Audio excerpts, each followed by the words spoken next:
Little Caesars Pizza. How can I help you? On July 8th, 2003, a Little Caesars cashier in San Jose, California, received the most unusual call. A little girl with a whimpering voice, holding back her tears as she spelled every letter of her address, one by one. I'm sorry? Who is this? Little did they know, she had been kidnapped and her abductor was forcing her to call them. After multiple days of captivity, this had been her only contact with the outside world. He went downstairs, came back upstairs with the pizza and was standing with the pizza box and was staring at me. And he handed me a flyer. And on the flyer was a picture of me and it said missing. Turned to me, he was like, I have to get rid of you tonight. Kidnapped, assaulted, and held in bounds, 9-year-old Jeannette Tamayo was long gone when the police finally arrived at the scene. A young girl was abducted from her home after school. Police later got their hands on some footage from a nearby security camera, but it was quickly deemed useless due to the low quality of the recording. Police have no leads in the disappearance of 9-year-old Jeannette Tamayo. After days without any development in her case, and no statewide Amber Alert issued, Jeannette knew she had to take matters into her own hands. My fear turned into courage, and I told myself, I'm a fighter. I'm gonna make it. In the thriving city of San Jose, California, in the heart of Silicon Valley, 9-year-old Jeannette Tamayo just got off her school bus and was heading home. Once there, she noticed that the screen door was slightly ajar. She thought that maybe her mother came back from work early and didn't think much of it. Once inside, she went to her room and realized that something was wrong. Her bedroom window had been smashed and there was broken glass everywhere. She immediately took a step back and ran toward the phone to call her mom, but to her dismay, the cable had been cut off. Before she had time to understand what was happening, she heard someone knocking at the door. Jeannette turned around and saw a stranger behind the screen. Scared and confused, she reluctantly opened it. And when he was asking me questions, he was kind of peeking inside, trying to see who was in there. And that started making me feel really uncomfortable, and I started slowly closing the sliding door. I got scared because I felt a really bad vibe from him. And he put his hand in the way, he slid it open, grabbed me, and took me to my brother's room. He threw me on the bed and took off my pants. Out of respect for Jeannette, we won't cover the assault, as it is extremely graphic. After he was done, her attacker handcuffed her and tied her legs together. He then carried her to his car parked in the garage. There, the man tried to open the door, but couldn't lift it more than a few inches before he saw another vehicle stopping right in front of the garage. From the back seat, Jeannette recognized her mother's car. My brother crawled under the garage. When it opened a few inches, the first thing I told him was to run. But her attacker was already at it. He got out of the car and started walking toward him. At only 15, Paul knew he wouldn't stand a chance, but he chose to fight him anyway. He grabbed a screwdriver from the counter and ran at him. The man then immediately disarmed him and started punching him in the face, over and over. Restrained by the handcuffs and the rope around her leg, Jeannette couldn't do anything except watch in horror as the man dragged her brother inside the house. As soon as they entered, they came face to face with Rosalia, Jeannette's mother. She attempted to fight the man and successfully separated him from her son. Then, Paul rushed toward the kitchen cabinet and pulled out a frying pan from it. He tried to help his mom, but once again, the man disarmed him before he could do anything and turned the improvised weapon against Rosalia, striking her repeatedly until she fell to the ground. I remember hearing my mom screaming, and it went quiet. I couldn't hear much after that. And I see the man rush back into the garage and into the car. And when I seen blood on his face, I was like, did you kill them? And he just started laughing and I just started to cry. I was like, I didn't know if he had killed them. I didn't know, like, if they were there anymore, if he had killed them. And I was just thinking with the blood on his face that they were gone. My family was gone. Driving like a madman, Jeannette's kidnapper cut through some of her neighbor's bushes. Fighting through her restraints, she managed to turn around and take one last look at her house before they turned the corner. She felt an overwhelming feeling of relief when she made eye contact with Rosalia, running amok behind the car. Her face was heavily wounded and covered in blood, but at least she was alive. Not far behind, her brother Paul was painfully limping towards some bystanders, waving his arm in the air and screaming for help.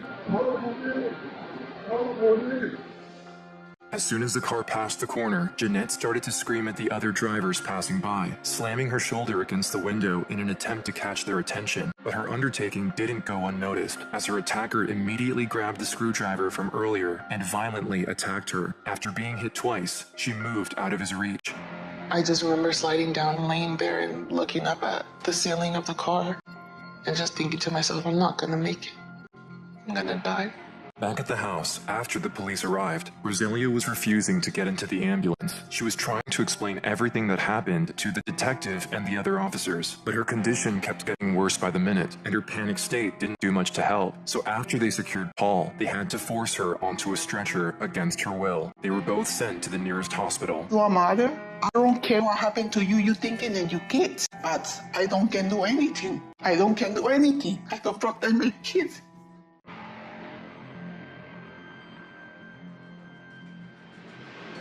With their only witnesses gone, the police had barely any information to work with. From the get-go, they knew that Jeannette had been kidnapped and that someone broke into the house, cut the phone cords, and attacked them before leaving with her. But other than that, all they had was the crime scene. One of the first things that I did notice in the garage was a lot of blood. I knew at that point this was a very violent crime. You start thinking, are we going to bring her home alive? Heather Randall, the detective assigned to the case, initially thought that maybe some of the blood around the kitchen and the garage belonged to Jeannette. As her forensic team were grabbing samples and examining the scene, she also called in handlers and bloodhounds to get the search started as soon as possible. But sadly, this didn't lead them very far, since neither Jeannette nor her attacker were injured during the initial attack. As this was happening, she also noticed a security camera in the driveway of one of the neighbors. By reviewing the footage it captured in the last hour, they were able to establish a rough timeline of the events. 30 minutes before Jeannette arrived, her attacker smashed her bedroom window and burglarized the house. He then went back to his car and waited for Jeannette to arrive. Afterward, he followed her and knocked at the door. He then assaulted her in the bedroom for almost 30 minutes, at which point they headed to the garage. Meanwhile, Paul and Rosalia made it to the house. In the last bit of the recording, we can clearly hear Rosalia and Paul screaming for help.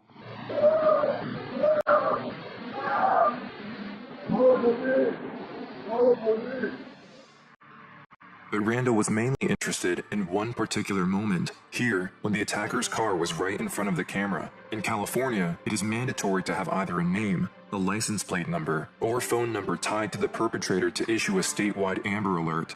It's heartbreaking. You have the evidence right there. It's so close, and yet you need just a little bit clearer video. So before she was able to fall back on Paul and Rosalia, she alerted the media, hoping that, even without an Amber Alert, maybe the population would mobilize themselves anyway and spread the word about her disappearance. Together with her department, they got service helicopters in the air with loudspeakers, calling out her name, and gave press conference after press conference, just to make sure Jeannette's name was on everyone's mind in San Jose. It puts 1,000 more sets of eyes out on the street, and we knew it was extremely important to push the information out to the public, give them a picture of Jeannette, make sure that flyers were flooded throughout the city.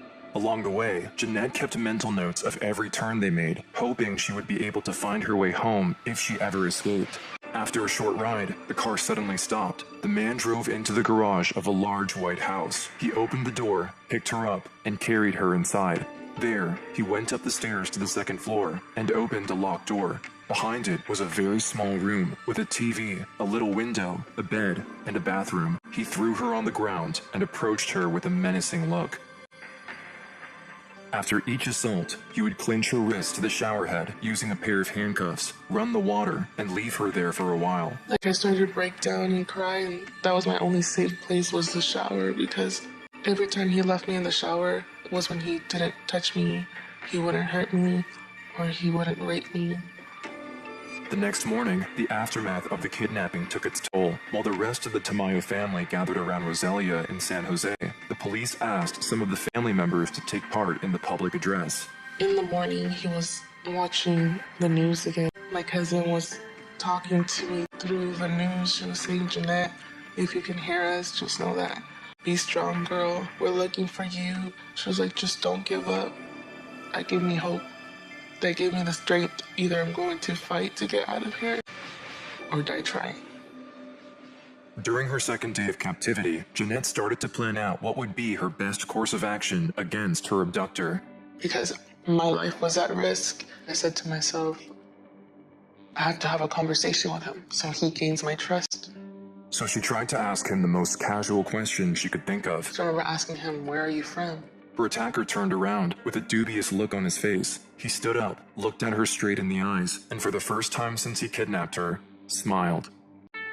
An intense feeling of disgust filled her chest. At that moment, she wished she could have spit at his face, stabbed him in the back with his screwdriver, or any other acts of retaliation one could think of. But instead, she listened to her instinct. She smiled back, trying to look as innocent as possible. She then asked him if she could get a glass of water. He handcuffed her and for the first time, left her alone in the room while he went down the stairs to go and get it. Now by herself, she started to nervously tinker with the handcuffs, since she had noticed that the lock didn't require any key. It was mechanical. I remember feeling with my fingers a little button and like a latch. I realized that if I moved the latch one way and pressed that button, the handcuffs would release. Now freed, she knew she only had a minute to think of something useful, something that could either save her, or maybe help the police find the culprit if she ended up getting murdered. My brother and I would always watch CSI, Law and Order, and the detectives on the shows would always look for clues.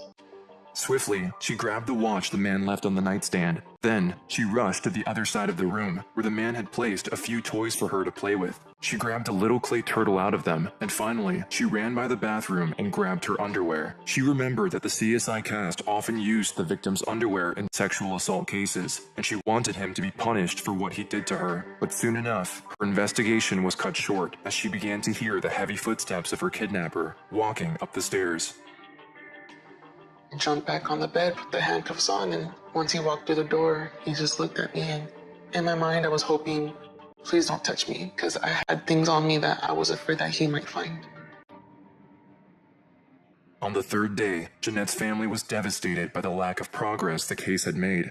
Despite the incredible amount of effort pulled by Randall, the police still had nothing on hand that could lead to her location. When the police tried to tell Rosalia that past the 48 hours mark, most kidnapped children are never found, she refused to listen. I feel very, very, very sad because you're scared. My daughter, she's a little kid. She got only 10 years. I asked the police what happened with my daughter. When my daughter came by, say, maybe never. I'm screaming a lot. My daughter I don't see for 3 days. I don't feel comfortable because I don't protect her. I don't protect her. I don't feel good.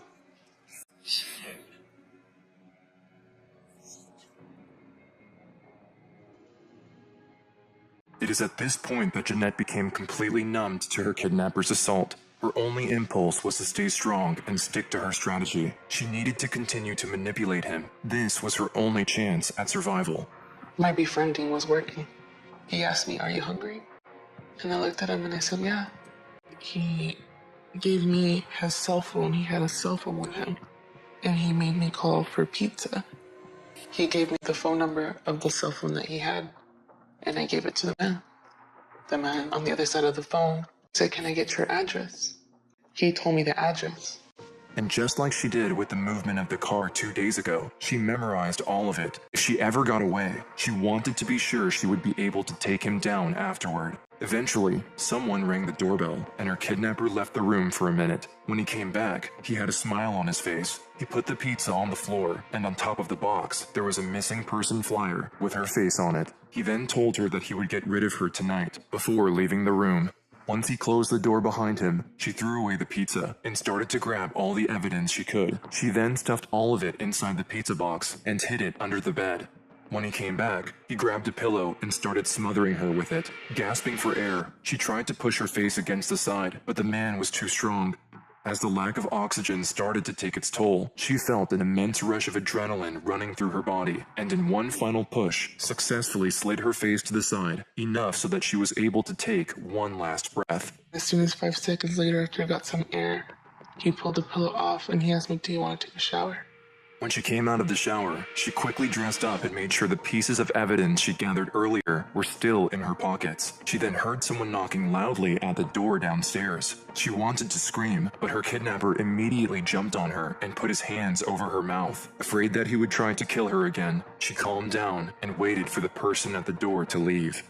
We were sitting in the room for a while, and afterwards, when he heard that it was all quiet, that's when he took me downstairs into the garage. It was all dark. He then forced her into his car, put her back in handcuffs, and started driving. The ride was long, and Jeannette couldn't stop crying and screaming. Midway through it, she took a second to calm herself down in an attempt to make some sense of what had happened to her so far. I remember just crying to myself and just saying, I did the best I could. I was just preparing myself for my own death. But even then, she hadn't fully given up yet. Along the way, she once again did her best to remember every turn they took, but they rode for over 30 minutes, making it far more difficult than the first time. After a while, the car approached the neon-lit parking lot of a liquor store, not far from the highway. The car had stopped, and as soon as he stopped the car, he grabbed me by my hair, and I looked around, I was like, where are we? And he was like, I'm letting you go. And when he grabbed me by the back of my head, by my hair, he pulled me towards him. He was like, if you ever tell anybody what I did, or who I am, or anything about me, I will come back for you, and I will kill your family, and I will kill you too. As her kidnapper left, she ran toward the liquor store. She couldn't believe she succeeded. She somehow gained his trust. These thoughts and emotions flooded her mind, and before she knew it, she was face to face with the cashier. I was just all kinds of emotions in one, and I remember the gentleman that was behind the counter looking at me and asking me, are you okay? And he said, you're the little girl from TV. The man behind the counter didn't hesitate. He handed her the phone, and when he realized she was distraught, picked it back up and called 911 himself. She said, use the phone. I said, okay, use the phone. When she started dialing the phone, she was panicking, scared. She didn't know how to dial the number. Once the San Jose police got word that Jeannette had been located in East Palo Alto, they immediately reached her. Detective Randall was overjoyed to finally see the little girl with her own eyes. But in the back of her mind, she knew they needed to act quickly if they ever wanted to get their hands on the culprit. I walked up to her and I said, hello, Jeannette. My name's Heather, and I'm here to help you. And before I really said anything else, she let me know that she had some evidence in her pocket. She proceeded to pull the toys, her underwear, the kidnapper's watch, and other items out of her pockets. Shocked to see how clever the little girl was, Randall asked her if she had anything else that could help them catch him. Jeannette asked for a sheet of paper and drew the house, bits of the address, his exact phone number, and every other piece of information she could remember from her time with the kidnapper. Noticing how knowledgeable she was, Randall asked her a decisive question. I asked her, do you think you can find his house? She said, I think I can. And she said that she could direct us by saying right or left, right or left. While the police were heading back to San Jose to look for the man's house, another officer started to call every pizza place in the area to see if they could match the phone number to a complete address. But before they knew it, they were already closing in on the place as Jeannette shuddered with excitement in the back of the patrol car. I felt brave. I think that's why I stood up in the back of the car and started yelling and saying, that's it. A few minutes later, Randall received a confirmation from the pizza place that this was, in fact, the right address, so she ordered a tactical team and a K-9 squad to raid the home. Our SWAT team then put a plan in place to go and take him into custody.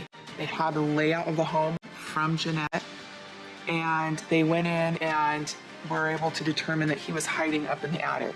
The suspect, David Montiel Cruz, attempted to evade arrest and threatened the officers inside the house, so they unleashed the dogs at him. He suffered multiple injuries on his arms and was escorted outside of the house.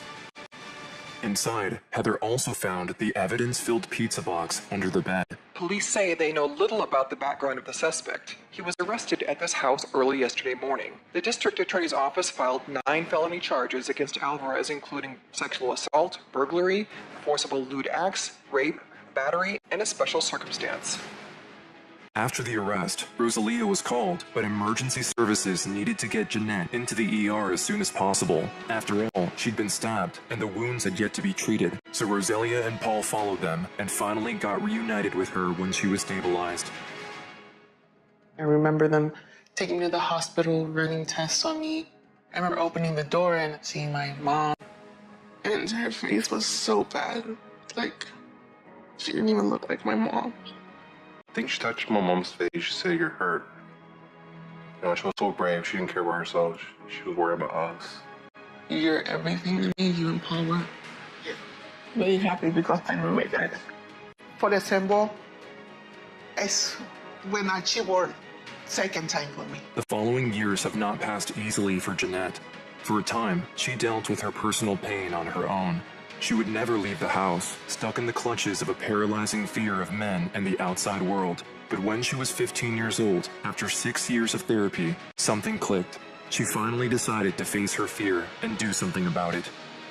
12 years later, TV producers reunited her with Heather Randall, the detective who, with a little help from one clever 9-year-old, put an end to the rampage of David Montiel Cruz and put him behind bars for life.